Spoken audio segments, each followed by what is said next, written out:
Тұрсынбек Қабатов деген кім? Ол туралы не білеміз?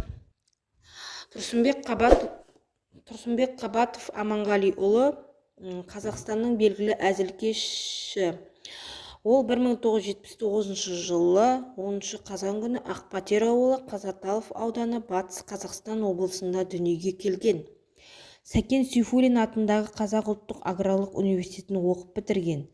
Кәсіби жолы: 2000 жылы еңбек жолын Ғарифолла Құрманғалиев атындағы Батыс Қазақстан облыстық филармониясынан бастады.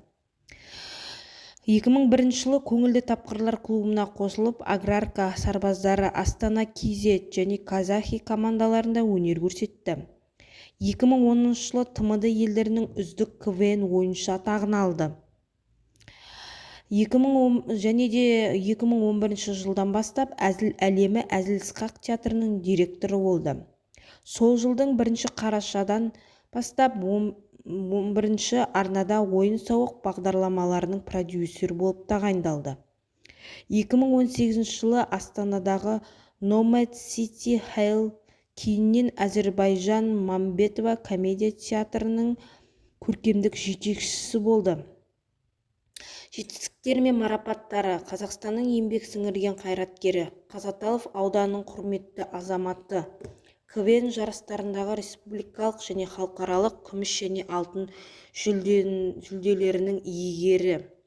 Жеке өміріне келетін болсақ, отбасында 6 бала, 3 ұл, 3 қыз. Тұрсынбек үйдің екіншісі, жұбайы мөлдір, бірнеше бала тәрбиелеп отыр. Желіде екінші әйелі мен тоқал жайлы қауесеттер тарады. Мөлдір Мұқанова бұл жайында ресми түрде пікір қалдырған. Қысқаша қорытындылайтын болсақ, Тұрсынбек Қабатов әдепті сөйлейтін, сатира стилінде комедия өнерін ұстанатын танымал әзілкеш әрі продюсер.